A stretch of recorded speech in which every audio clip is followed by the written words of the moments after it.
Hello everyone, my name is Chilled Bones. So today we're going to cover the story of aka La Planchada, or aka the Iron Lady. So basically she fell in love with this doctor who really didn't pay too much attention to her. So she fell into like a really deep depression and then contracted this basically like super crazy illness that ended up killing her. But the rumor has it that she looked down upon other nurses, as well as also murdered a patient in basically hopes of her heartbreak basically not being felt no more.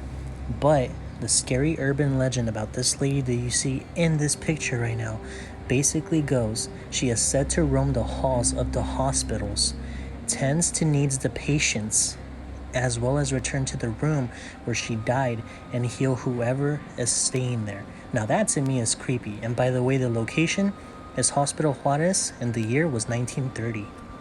Alright guys, number 4, but don't judge me for the way this one looks. Now this is basically supposed to be La Llorona. If you're Mexican, we all know what this one really specifies and what it means. Now the story goes that this lady basically fell in love, aka again just like the first one, she fell in love with a guy.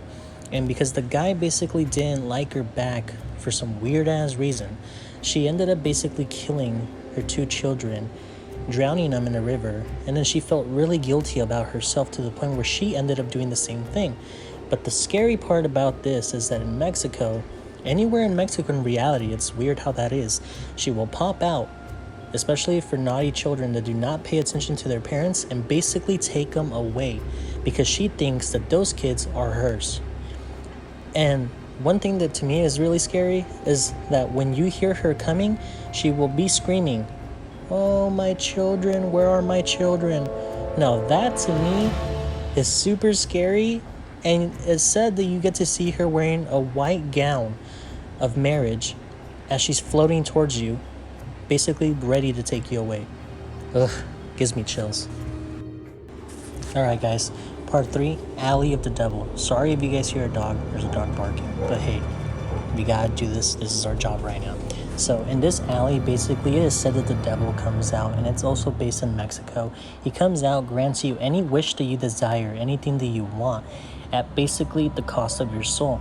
Now, I couldn't really find so much detail into this besides a guy from 1917 that basically did the pact, and it came out really, really bad because, well, at the end of the day, we all know what happened. He got what he wanted, and at the cost of this man's soul. But the weird thing about what I was reading about that story is the fact that no one ever found him ever again, and no one actually knew what happened to this man. So if you guys are ever in Mexico and by chance you see this alley that's in this picture, maybe stay away from it at nighttime. Otherwise, you never know what can really happen. Island of the Dolls. Now this one really freaked me out. Basically, it was named Island of the Dolls back in 1950 by a man called Don Julian Santana Barrera. And basically the story goes that a young girl drowned entangled by lilies in the canal, and her body was found in the banks of Santampa, Chinampas. Santana claimed to have heard the girl crying out, "I want my doll," and terrified. So after then, ever since that time, he's been hanging dolls. And basically because he says that if any time he was to ever stop, the spirit of the girl will come out and basically take him away. Now the weird thing about this is that at one point, once this man started putting dolls all over the location of his basically so-called island, there was one day where they found him as well drowned in the same location where the girl had drowned. Now, if you don't think that's coincidence, then I don't know what is, but that's really freaking creepy. Alright guys, and we're gonna finish this off with this last picture that you see here. Now this one is called, basically, the vampire tree from Guadalajara.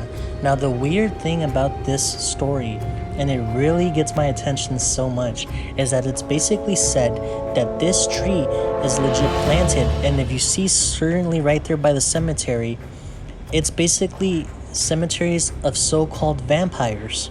Now hear me out, you might be thinking that's weird. I even thought the same thing. But the story basically claims that these people were technically executed because they were so-called vampires, and they were supposedly buried right next to where this tree is at. But the weird thing and mystery about this tree is that every so often it bleeds out. Now, I don't understand how and what's the cause of it, but let me know what you guys think about this tree. And, is it possibly real? Could it be a thing? I don't know, but to me it just sounded really weird, and I thought I would share it with you guys.